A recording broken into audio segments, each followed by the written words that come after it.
Con el permiso del cielo y bajo la autoridad de nuestro Santo Maestro Yeshua HaMashiach, con el permiso de nuestro Jajam, el Doctor Dan Ben Abraham, que la paz y la bendición del Altísimo sea sobre él, con el permiso de la corte rabínica y de todo el liderazgo de nuestra Alianza AMI, vamos a estudiar la porción de esta semana que tiene por nombre Vejalotejar, una expresión que significa cuando enciendas, pero que da la connotación de elevación, ya que al encender una vela, la llama asciende.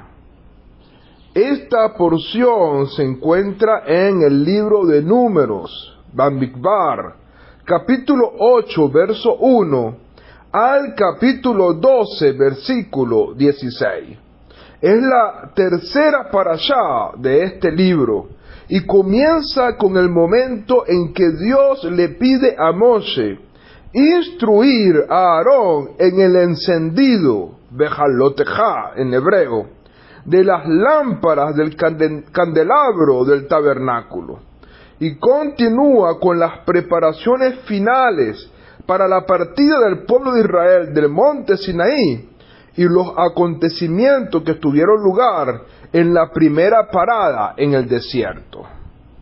En esta porción tenemos 5 misbot, es decir, 5 mandamientos. 3 son mandamientos positivos, ta'aseh, es decir, harás. Y 2 misbot son mandamientos negativos, lo ta'aseh, no harás. Estas incluyen las mismas del sacrificio de Pesach Sheini, el 14 de Iyar, y la mitzvah de hacer sonar la trompeta en el Beit HaMikdash y en la batalla. Entre los aspectos más destacados de esta porción, pudiéramos señalar, número 1, la menorá, el candelabro, el símbolo de la verdad, la justicia y la sabiduría. Número 2, la consagración de los levitas para el servicio en el tabernáculo. Número 3, la segunda oportunidad para realizar el sacrificio de Pesach, si la persona no pudo realizarlo en el tiempo adecuado. Número 4, la nube y la columna de fuego. Número 5, las trompetas de plata. Número 6, Yitro en el desierto con los hijos de Israel. Número 7, los quejosos. Número 8, las kibrot hatabá, es decir, las tumbas de los antojadizos.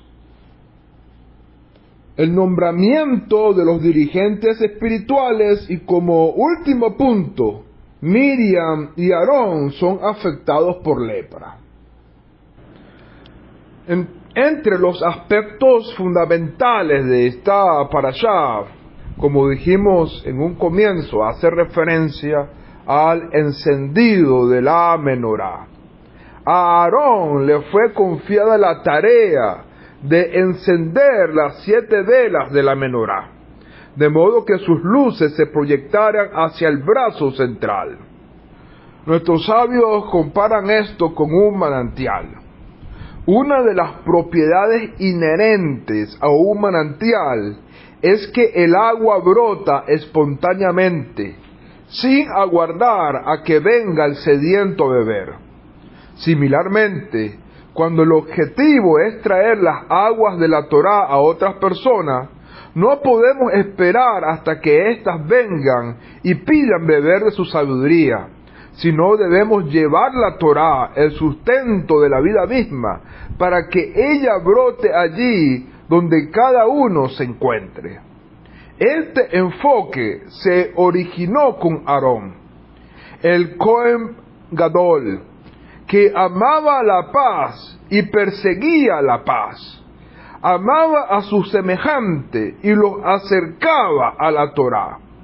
Aarón no esperó que ellos dieran el primer paso, sino fue él mismo a acercarlos al judaísmo.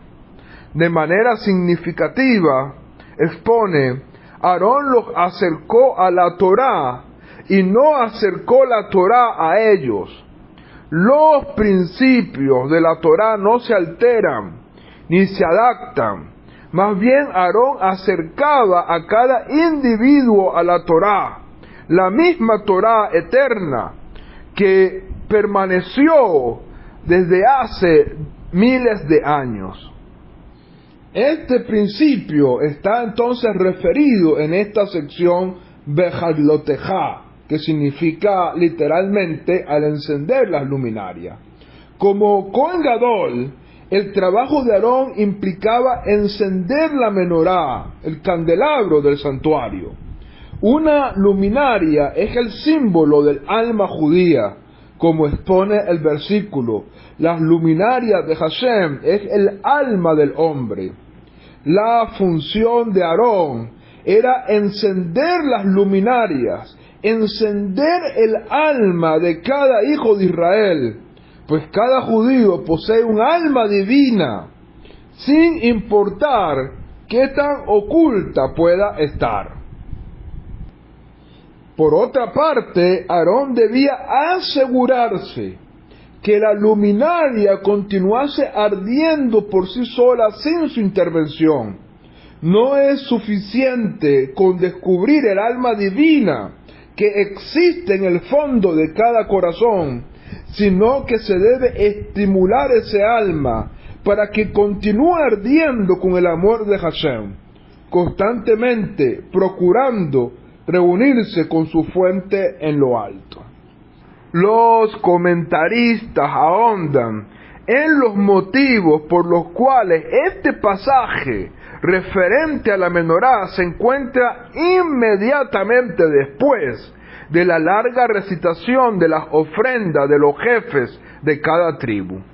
Citando el Midrash Tanjumá, Rashi comenta que Aarón estaba acongojado por el hecho de que cada tribu, representada por su jefe, desempeñó una función en la dedicación del tabernáculo, mientras que él y la tribu de Leví habían sido excluidas.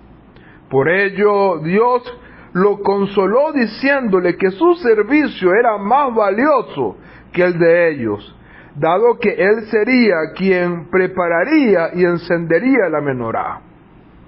Nachmanides explica que la menorá fue el conducto elegido para efectuar este consuelo, en vez de otros ritos más auspiciosos como el servicio de Yom Kippur.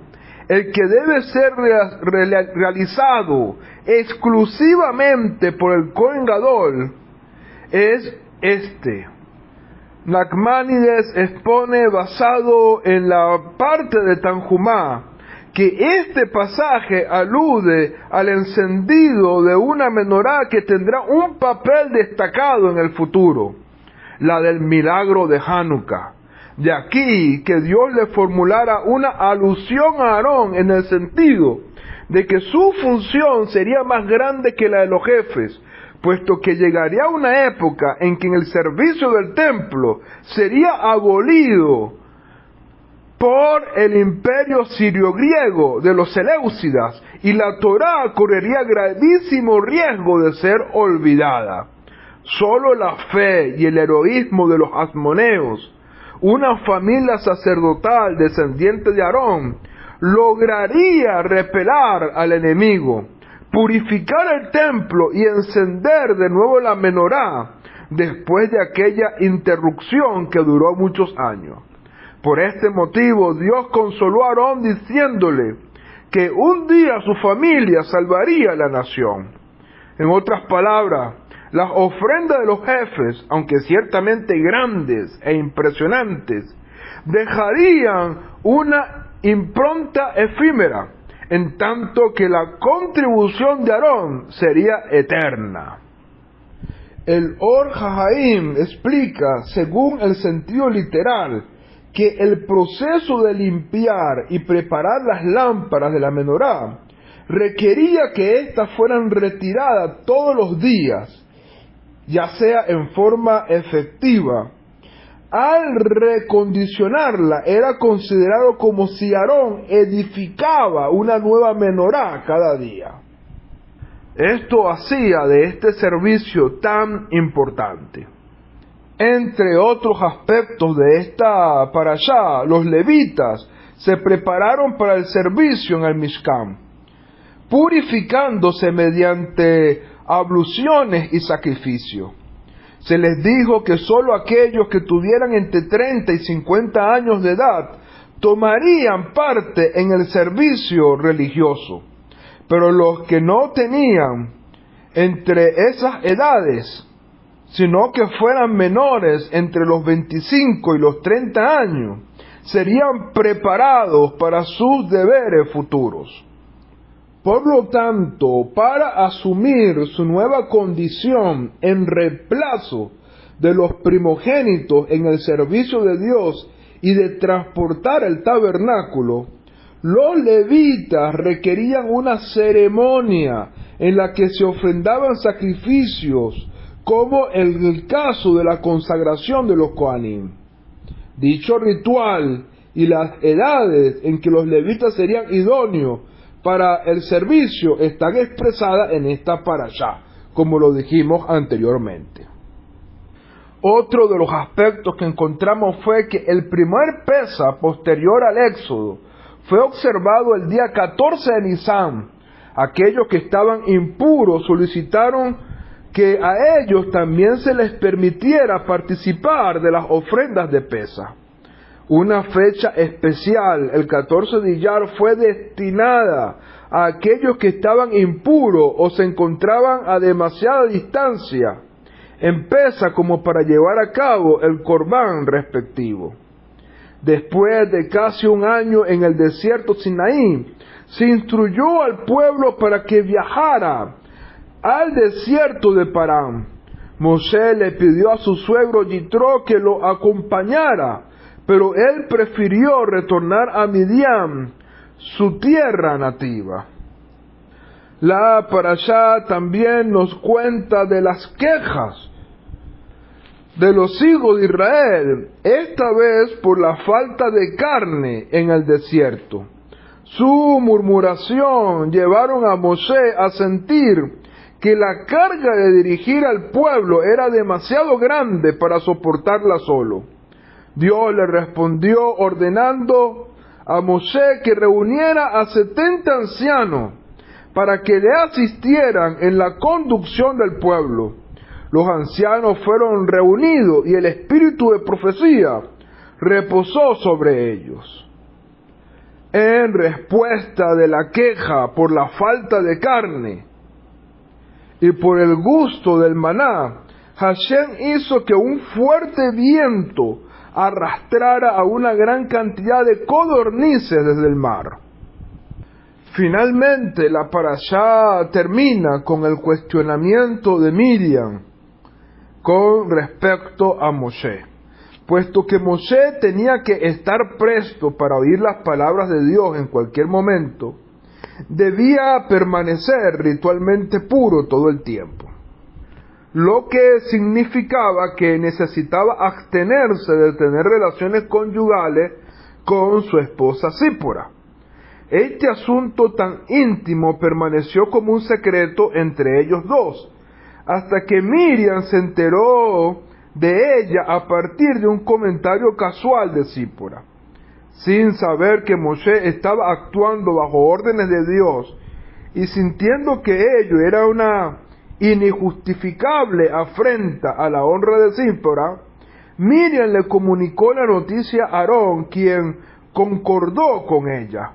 Ambos criticaron a Moshe, sosteniendo que ambos también eran profetas, y sin embargo no se requería de ellos que practicaran el ascetismo, por lo cual tampoco Moshe debería estar obligado a practicarlo.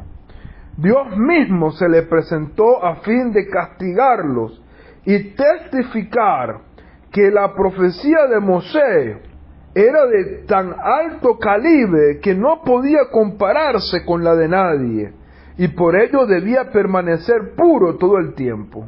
Dios castigó a Miriam por instigar esta crítica a Moshe, a pesar de lo que hizo a partir de un deseo sincero de corregir lo que pensó que era un error, y solo habló de ello a Aarón, quien compartía su devoción por Moshe.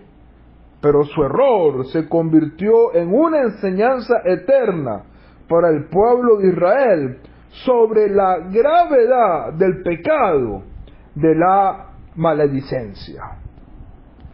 Estos son algunos de los aspectos importantes de esta parashá que estaremos analizando en nuestros comentarios. Que el Eterno les bendiga y les guarde, y que la Torá de Hashem siempre, siempre esté en nuestras mentes y en nuestros corazones. Shalom Ubraja.